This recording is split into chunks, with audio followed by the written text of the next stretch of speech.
Olá pessoal, tudo bom? Mais uma semana, estamos de volta aí no tutorial do casal e dando início a essa série do alimento diário, salvos pela sua vida. Graças a Deus chegou na nossa mão, estamos desfrutando agora da primeira semana desse primeiro volume, O Poder de Deus para a Salvação, que é o estudo do livro de Romanos, né? E vamos aplicar, né, essa semana, a mensagem dessa semana. O título da mensagem, né, dessa semana é o contexto, o que motivou Paulo a escrever a carta aos Romanos. Então nós temos alguns pontos para a gente passar para os irmãos, né, para os casais, para as famílias. O primeiro ponto que eu queria mostrar para vocês, a gente conversar, é sobre a importância da contextualização.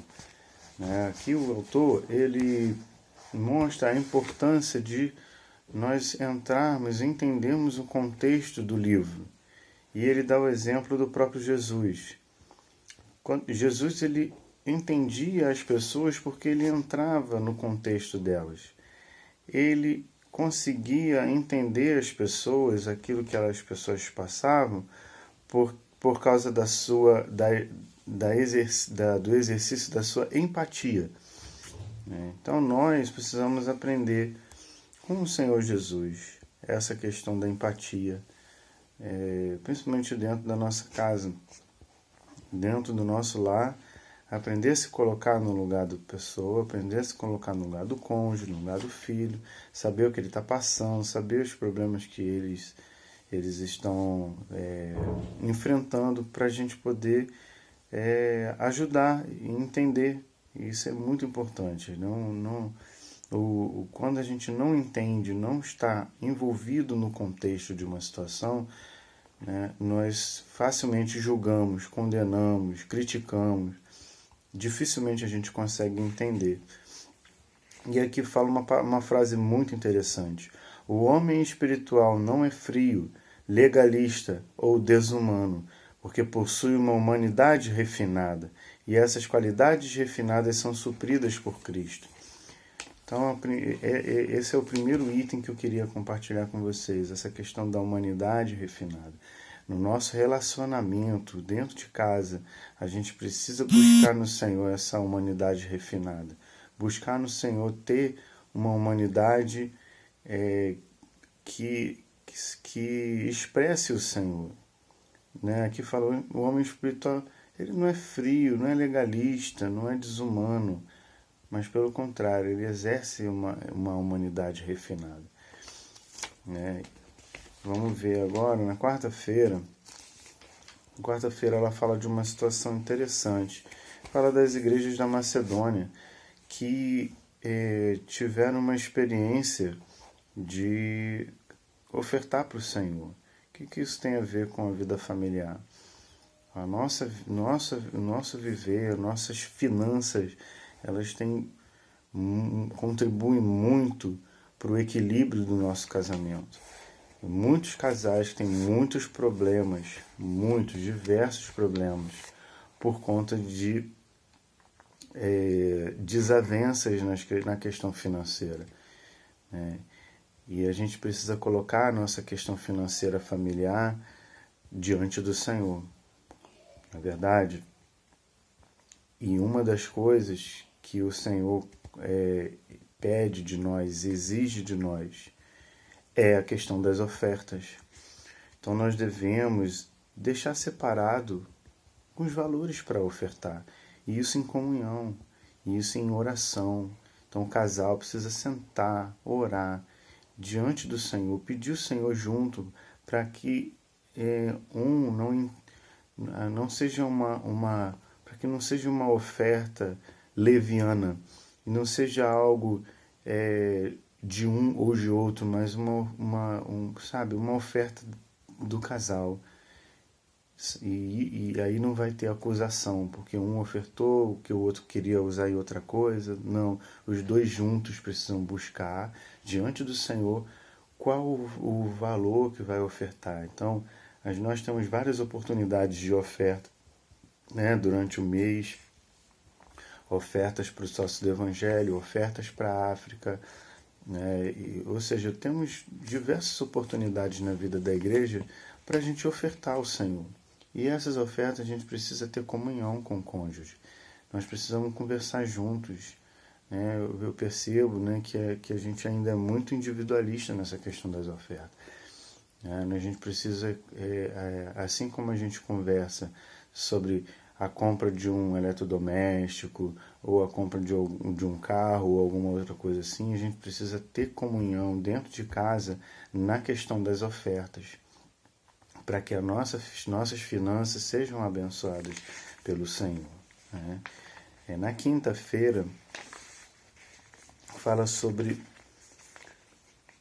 a experiência que Paulo tinha, o ardor que Paulo tinha pelo Evangelho de pregar para os seus compatriotas. E eu queria aplicar essa palavra. Nós precisamos ter esse ardor do Evangelho pelos nossos familiares. Precisamos orar em casa pelos nossos familiares, filhos, pais, ou, né, avós, tios, tias, sobrinhos, primos, que a gente estão mais no nosso âmbito familiar. A gente precisa orar para que o Evangelho alcance, né, os nossos familiares. Nós não podemos nos relacionar com as pessoas da nossa família sem ter esse ardor no nosso coração. Né? O inimigo de Deus, ele trabalha para tirar de nós o encargo pelo seu Evangelho. Então você que tem um parente, um irmão, irmã, um tio, um sobrinho, um primo, que você tem um relacionamento, né, familiar mais íntimo, coloque esse parente diante do Senhor, ore por ele para que o Evangelho alcance ele também. Não vamos nos relacionar com as pessoas sem orar por elas e ter um encargo espiritual por elas. Né? E na sexta, para a gente terminar esse tutorial de hoje, dessa semana, na sexta-feira, fala sobre a gente sair da nossa zona de conforto. Nossa, isso, irmãos, meus amados irmãos, é um problema sério. A nossa casa, ela é a nossa zona de conforto, não é verdade? Poxa, quando eu chego em casa, eu quero sentar no meu sofá, eu quero assistir um filme, eu quero assistir um jogo, né? Eu quero ficar ali de boa. Essa não pode ser o ambiente da nossa casa. Sabe, de forma exagerada que eu estou querendo dizer, tá, meus amados? Não estou dizendo que você não pode usar a sua casa para o seu conforto. Pelo contrário, ela é para isso. Mas nós não podemos fazer da nossa casa um ninho, algo onde a gente se acomoda. Então a nossa casa precisa ser um instrumento nas mãos do Senhor para a gente pregar o Evangelho. Então nós precisamos abrir nossa casa para as reuniões, abrir a nossa casa para hospedar, ou seja, tudo que é relacionado ao Evangelho, a gente precisa usar a nossa casa. E muitas das vezes isso tira a gente do nosso conforto, vai dar trabalho, vai perder privacidade, vai causar incômodo. Mas pelo Evangelho, irmãos, pelo avanço do Evangelho, nós não podemos fazer da nossa casa a nossa zona de conforto. Eu não quero sair dali, eu não abro mão daquilo ali. Não. A nossa casa, você precisa pensar na sua casa como se ela fosse um quartel-general, algo que o Senhor vai usar para alcançar as pessoas. Então, os seus vizinhos precisam ver isso, seus parentes, o seu grupo familiar precisa se sentir acolhido na sua casa, não como um lugar onde a gente para tudo, né? Fica ali de boa. Não, nossa casa não é só para isso. Nossa casa é também um quartel-general, nossa casa é um ponto onde o Senhor pode usar, um lugar onde o Senhor pode usar para alcançar outras pessoas. Né? E isso vai trazer muito incômodo, vai trazer desconforto. E é isso que o Senhor quer. Ele quer nos tirar do nosso conforto para a gente poder pregar o Evangelho.